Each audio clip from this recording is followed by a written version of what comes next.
onde o paciente apresenta alcalose metabólica, hipocalemia, aumento da renina, hiperaldosteronismo, mantendo uma pressão normal. O paciente pode chegar para nós desidratado, com um déficit pondroestatural, poliúria, polidipsia. Ele pode evoluir para uma surdez neurosensorial, apresentar nefrocalcinose e, em algumas oportunidades, inclusive, por causa disso, evoluir para doença renal crônica. Pode ter antecedente de prematuridade e, avaliando o histórico gestacional, histórico de polidrâmnio. Tem déficit na capacidade de concentração urinária, tem aumento de prostaglandinas urinárias e, na biópsia renal, a gente pode encontrar hiperplasia das células do aparelho justo glomerular. A síndrome de Bartter, ela pode ser classificada em vários tipos, dependendo do gene, de uma alteração genética cometida e da proteína cotransportadora que esse gene vai codificar. Podendo ser classificada em tipo 1, tipo 2, tipo 3, 4A, 4B, principalmente. O diagnóstico é clínico laboratorial. O paciente chega para nós, a gente tem que fazer um exame físico completo, tirar a roupa, igual a doutora Lucimere falou, fazer uma história clínica adequada, um histórico gestacional, histórico familiar. Nos exames laboratoriais, a gente vai encontrar as alterações já mencionadas no início, alterações metabólicas, hidroeletrolíticas, e cada vez mais apontando para teste confirmatório genético. O tratamento consiste principalmente na reposição hidroeletrolítica, na administração de inibidores de prostaglandinas, visando a diminuição da perda desses eletrólitos e alterações metabólicas que o paciente vai apresentando. Fizemos uma avaliação do perfil clínico epidemiológico dos pacientes com síndrome de Bartter em nosso serviço, fazendo uma revisão de prontuário, de forma retrospectiva, entre o ano dos prontuários entre 2000 e 2023. Encontramos 4 pacientes com diagnóstico entre os 4 meses e 54 meses, 3 do sexo feminino, 1 do sexo masculino. O diagnóstico inicial de todos foram clínico-laboratoriais. 2 deles já com confirmação genética, uma aguardando o resultado. Os 4 no diagnóstico, e até agora, apresentam ainda alterações ponderoestaturais, todos com alterações metabólicas, principalmente hipocalemia. Todos precisaram de gastrostomia devido ao alto volume de medicação para reposição hidroeletrolítica. Todos, em algum momento, usaram ou estão em uso de cloreto de potássio e inibidor de prostaglandina. 3 dos 4 apresentam nefrocalcinose, 3 com alteração auditiva. No último controle, a taxa de filtração deles ficou entre 74,34 a 153,13 mililitros por minuto por 1,73 metros quadrados. E o segmento, até agora, deles são de 5 anos e 1 mês a 17 anos e 10 meses. Já um desses pacientes foi transferido para o serviço de nefrologia clínica. Essa é uma das pacientes que teve o diagnóstico com 4 meses. Uma foto de 2021. Essa paciente teve antecedente de polidrâmnio e teve a necessidade de fazer 2 amniocentese nesse período. Teve aí uma coisa, assim, lembrando agora, que inclusive eu tinha perguntado para a doutora Lucimere, falou: doutora, tem relação litíase biliar com Bartter? Porque nesses pacientes, dos 4 pacientes, 2 tiveram litíase biliar, e essa foi com 3 meses. Teve confirmação genética, com uma alteração a nível do gene SLC12A1, com cópias heterozigose, e um dado que chamou a atenção no laudo foi que a alteração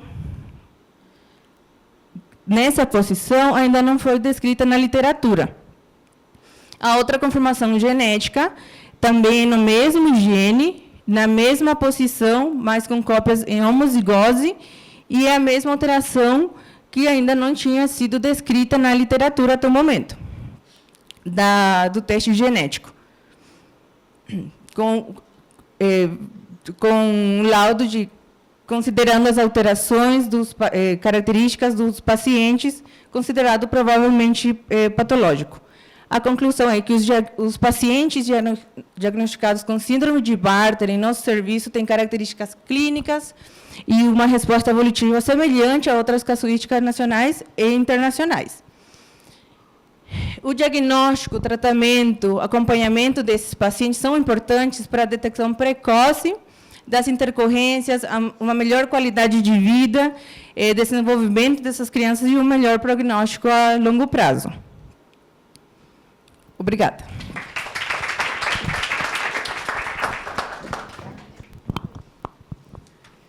E agora a gente vai chamar para a última apresentação, o segundo tema livre, peritonite fúngica em crianças e adolescentes em diálise peritoneal crônica. Quem vai apresentar é o Dr. Thiago Matney, que é residente de pediatria e, esperamos, residente de nefrologia pediátrica no ano que vem.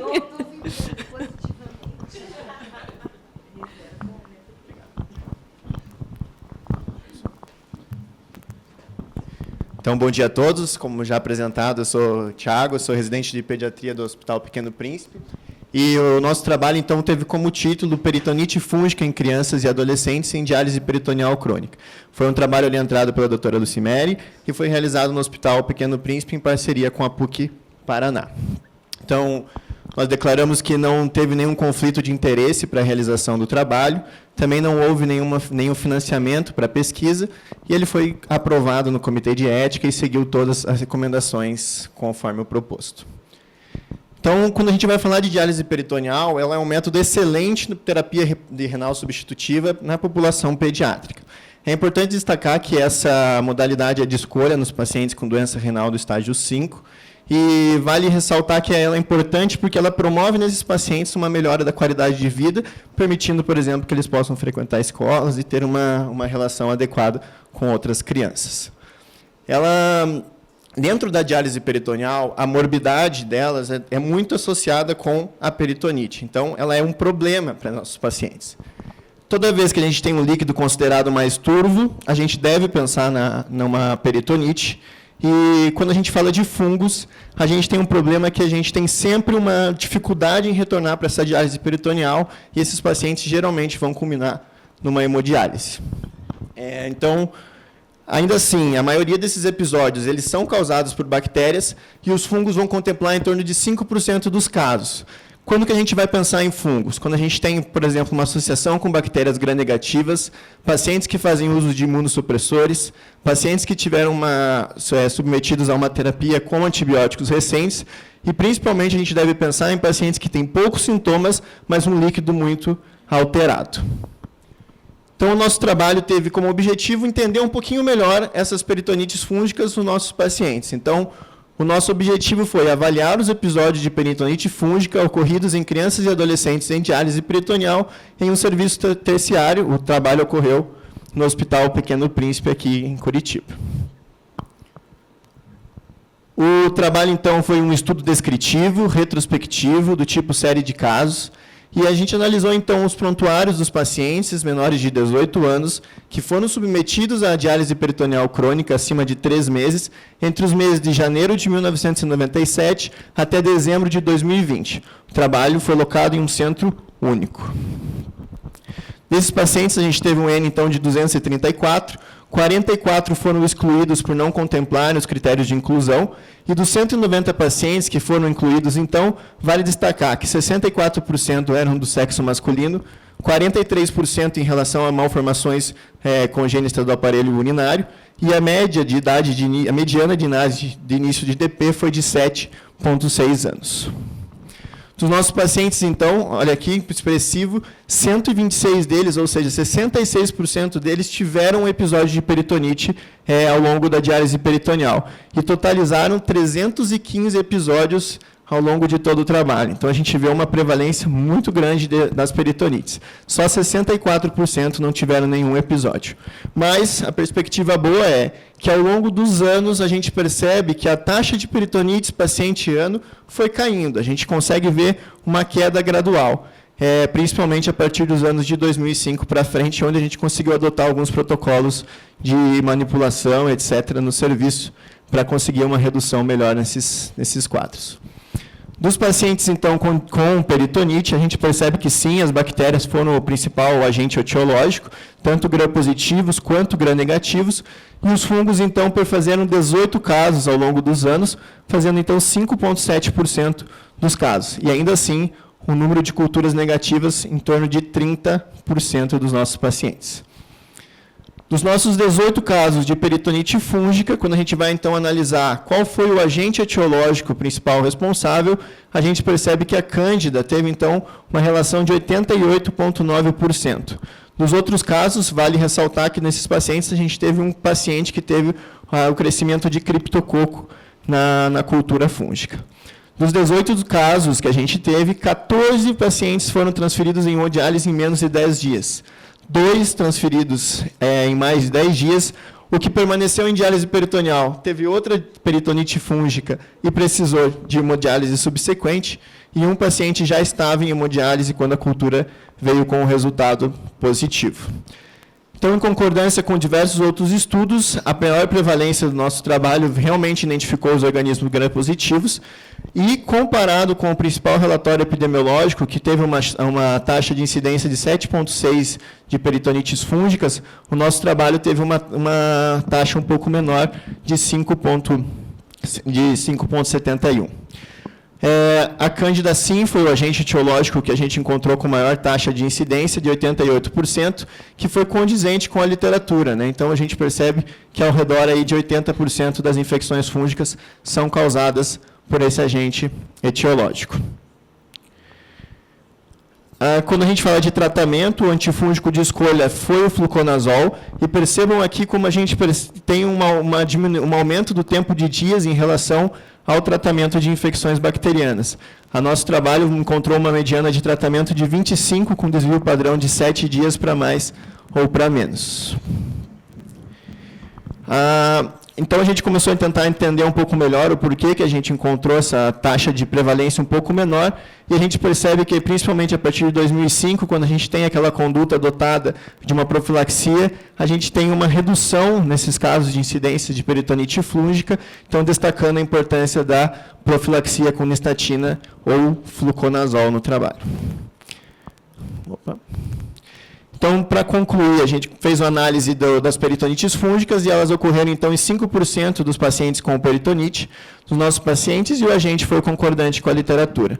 São eventos graves, principalmente pela alta taxa de conversão para hemodiálise, e vale ressaltar, então, as políticas de importância de higiene, manipulação adequada do catéter de diálise peritoneal e, sim, lembrar da profilaxia adequada quando indicada. As referências do trabalho, aqui a referência número 12 é a principal, aquele relatório SCOPE que traz dados epidemiológicos, que foi o que a gente baseou para ter a maior taxa de comparatibilidade. E agradecer a toda a equipe, todos vocês estão aqui, a equipe de nefrologia do Hospital Pequeno Príncipe, a doutora Lucimari, que está orientando o trabalho e pôde dar a oportunidade para a gente estar aqui apresentando. Obrigado.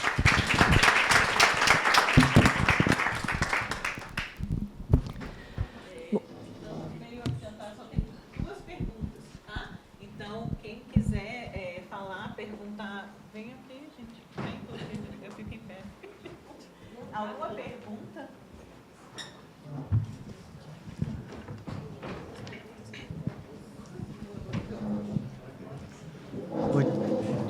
Bom dia. Eu sou nefrologista de adultos e vim aqui acompanhar essa mesa, porque eu acho que a gente tem que se integrar cada vez mais. Vocês três comentaram a transição do cuidado, que parece que é um momento estressante, tanto para a criança quanto para os nefropediatras quanto para nós. Né? Então, e tem muitas diferenças no manejo dos pacientes pediátricos em relação ao nosso manejo. Lá no Hospital de Clínicas de Porto Alegre, onde eu e o Francisco Veronese trabalhamos, a gente está com uma integração muito boa da nefropediátrica. Doutora Carla de Giorgio frequenta o nosso serviço e sempre que tem uma transição mais complicada, ela vai junto na primeira consulta com a gente, apresenta a mãe da criança e a criança que já não é mais criança, para a gente poder fazer essa transição de uma maneira mais lisa. Doutora Karen, eu gostaria de fazer uma pergunta. Eu trabalho com glomerulopatia. Fiquei curioso com relação àquela ideia, me corrija se estiver errado, mas existe essa ideia de que um paciente córtico-resistente que responde a ciclosporina ou tacrolimus, no futuro possa se tornar córtico-sensível e a gente tentar de novo? Como é que é a sua experiência nessa área? Alô? Alô? Então, isso é muito frequente, não só com ciclosporina ou tacrolimus, mas também, às vezes, com micofenolato. Se você entrou... Antigamente, a gente, às vezes, utilizava micofenolato também em córtico resistente antes da ciclosporina. Era um protocolo que a gente tinha. A gente percebe que, depois que eles negativam, às vezes, eles têm uma infecção, né, ou algum agente estressante, e eles recaem daí da doença. E a gente tenta o corticoide e eles respondem. Então, isso é uma coisa que a gente tenta bastante. Outra coisa que eu costumo fazer, eu acredito que a maioria dos nefropediatras, depois de um tempo com o imunossupressor também, os 3 meses, 4 meses do córtico resistente, às vezes eu tento associar o corticoide de novo, para ver se o paciente responde. E muitas vezes ele responde. É muito interessante você perceber como eles começam a ser sensíveis aos corticoides depois que eles usam um certo tempo de imunossupressor. Isso é muito comum. Acho que a Clotilde aqui pode dizer também. Né? A gente até fica com dificuldade de dizer que ele é um córtico resistente, porque ele era um córtico resistente, que com imunossupressor ele ficou córtico sensível. Então, agora ele é córtico sensível, em geral, córtico dependente de altas doses de corticoide, vai acabar fazendo até rituximab. E como é que até a gente classifica? Né? Ele era um córtico resistente inicial, que se tornou um córtico dependente. E, às vezes, até eles acabam, muitas vezes, não positivando mais. E uma coisa que eu queria perguntar, e uma coisa que acontece comigo, eu nunca me esqueço, a primeira vez que o Pierre Cochat disse assim, se a causa é genética, não adianta tratar. E o Dr. Júlio Toporowski disse assim, aprendi uma coisa, se a causa é genética, não adianta tratar. Mas agora tem tido muitas vezes, né, e eu tenho uma criança que está sendo até estudada no Rebras, que ele era 2 irmãos, com GESF, um já... 2 irmãos não, 2 já com ciência renal e GESF, e o que eu queria dizer para a família, né? Bom, é ruim que tu tem 2 filhos, mas é bom que ele não vai recidivar pós-transplante, pois ele recidivou pós-transplante. E eles continuaram tendo filhos, e um apareceu com síndrome nefrótica inicial. E eu disse, o que eu vou fazer, né? Pois dei ciclosporina, e essa criança respondeu. Tem 2 irmãos transplantados, e ele está zerado com ciclosporina. Então, eu já não... Tudo que a gente sabia, toda a gente... Como eu disse assim, hoje, eu sempre gosto até de botar uma borboleta, esqueci de botar, porque o que nós vimos aqui é hoje. Né? Hoje, eu tento, sabe? Mas o que eu posso fazer, não... Eu não aguentei. Não, só queria complementar isso que a Clotilde falou. Inclusive, no último Congresso Paulista de Nefro, eu apresentei um caso exatamente de uma paciente que era variante NPHS2 e que, teoricamente, não teria indicação de tratamento. Só que, assim, quando a gente achar um resultado de uma variante envolvida com aquela doença, a gente tem que ir na literatura para ver se essa variante já foi publicada, porque eu achei um relato de caso que a paciente melhorou periodicamente, transitoriamente, mas melhorou com ciclosporina, e a gente tratou a nossa paciente também. Então, assim, É muito difícil, porque a gente sabe que também alguns medicamentos têm ações na hemodinâmica renal, não somente na parte de imunossupressor.